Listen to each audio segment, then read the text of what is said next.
नमस्कार। एक बार फिर मैं प्रस्तुत हूँ एक नया वीडियो लेकर।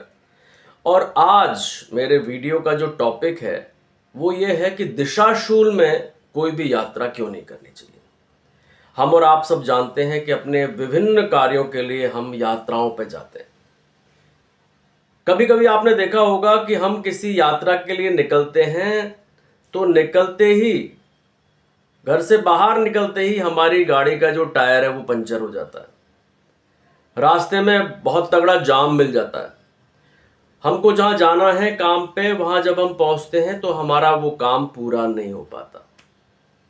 और कभी कभी आप देखते हैं कि आप घर से निकलते हैं और आपके काम बनते चले जाते हैं, और आप जिस उद्देश्य के लिए यात्रा करने जा रहे हैं वो उद्देश्य जल्दी पूरा होता है, काम अच्छा पूरा होता है।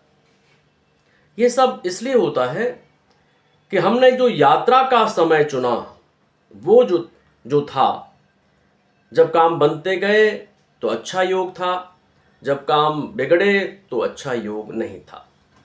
बहुत सारे लोग यात्राओं पर जाने से पहले मुहूर्त निकलवाते हैं कि साहब किस दिन हम यात्रा शुरू करें, लेकिन मुहूर्त निकलवाना रोज संभव नहीं होता है। लेकिन हम ये ध्यान रख सकते हैं कि इस दिन हमको इस दिशा की यात्रा नहीं करनी है, तो हम फिर बहुत सारी समस्याओं से बच सकते हैं। हमारे जो ऋषि मुनि हैं उन्होंने ये वातावरण को ध्यान में रखकर, परिवेश को ध्यान में रखकर, परिस्थितियों को ध्यान में रखकर, मनोस्थितियों को ध्यान में रखकर, वातावरण की जो संस्थितियां हैं उनको ध्यान में रखकर ये दिशाशूल बनाए हैं। और उन्होंने ये तय किया है कि इस वार को इस दिशा की यात्रा नहीं करनी चाहिए। तो दिशाशूल का मतलब ये है कि इस वार को हमको इस दिशा में यात्रा नहीं करनी है।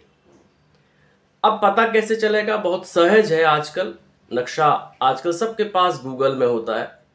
गूगल से हम पता कर सकते हैं कि किस शहर में हम जा रहे हैं और जिस शहर में हम जा रहे हैं वो किस दिशा में स्थित है, और वार हमको पता ही रहता है।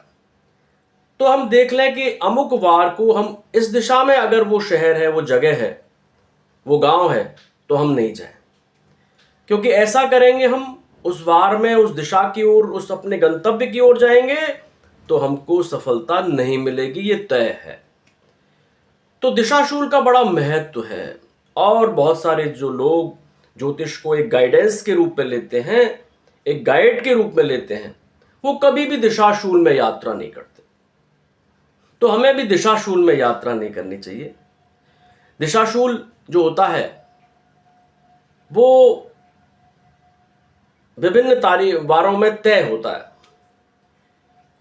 रविवार को और शुक्रवार को पश्चिम दिशा में दिशाशूल होता है। रविवार को और शुक्रवार को कभी भी पश्चिम दिशा में यात्रा नहीं करनी चाहिए,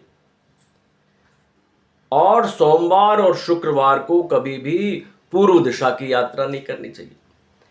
इनके सबके पीछे वैज्ञानिक कारण है। आप अगर देखें कि सूर्य पूर्व में उदय होता है, तो रविवार को अगर हम पश्चिम दिशा की यात्रा करेंगे तो वो कभी अनुकूल नहीं हो सकती। रविवार और शुक्रवार को हमें कभी भी पश्चिम दिशा की यात्रा नहीं करनी है। सोमवार और शुक्रवार को हमें कभी पूर्व दिशा की ओर नहीं जाना है। मंगलवार और बुधवार को हमें उत्तर दिशा की ओर यात्रा नहीं करनी है, और बृहस्पतिवार को हमें दक्षिण दिशा की ओर नहीं जाना है। ये दिशाशूल है और इनका हमको पालन करना चाहिए। अगर हम किसी बड़े काम के लिए जा रहे हैं, मान लीजिए कोई आदमी रोज अपने शहर से दूसरे शहर अप डाउन करता है, तो वहां दिशाशूल प्रभावी नहीं है।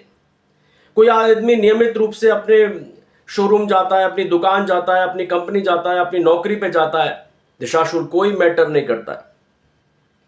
किसी विशिष्ट और बड़े उद्देश्य के लिए जब हम किसी यात्रा पे जाते हैं तब दिशाशूल का विचार होना चाहिए।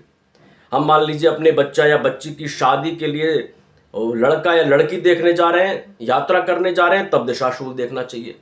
कोई संबंध तय करने जा रहे हैं तब दिशाशूल देखना चाहिए। कोई बड़ी व्यापारिक डील करने जा रहे हैं तो यात्रा में हमको दिशाशूल का विचार करना चाहिए। कहीं मंगल कार्य में जा रहे हैं तो दिशाशूल देखना चाहिए। दिशाशूल में अगर हम यात्रा करेंगे तो यात्राओं में परेशानी आएगी, बाधाएं आएंगी और यात्रा में जो काम होगा वो पूरा नहीं होगा।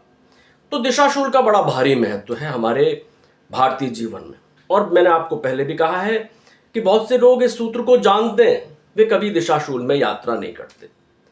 अब यहां ये समझने की बात है कि मान लीजिए परिस्थितियां इस तरह की आ गई कि यात्रा करनी है तो क्या किया जाए। हमारे ऋषि मुनियों ने बड़े विचार करके ये दिशाशूल बनाए हैं और सभी वैज्ञानिक कारणों से युक्त है। और ये माना जाता है कि अगर सूर्योदय से पहले हम कहीं जाते हैं तो फिर दिशाशूल का दोष नहीं लगता। मान लीजिए रविवार को हमको जाना है पश्चिम दिशा में, तो अगर हम सूर्योदय से पहले जाएंगे तो दिशाशूल का जो कुप्रभाव है वो कम हो जाता है। ऐसा माना जाता है कि सूर्यास्त के बाद वार का दोष नहीं रहता। तो सूर्यास्त के बाद अगर हम यात्रा करते हैं तो वो दोष भी नहीं होता। तो इसके एक्सेप्शंस भी हैं दिशाशूल के, कि अगर आपको अपरिहार्य स्थिति में जाना है तो सूर्योदय से पहले चले जाइए, सूर्यास्त के बाद चले जाइए, तब दिशाशूल का दोष नहीं लगता है। इसके अलावा रविवार को अगर हम जाते हैं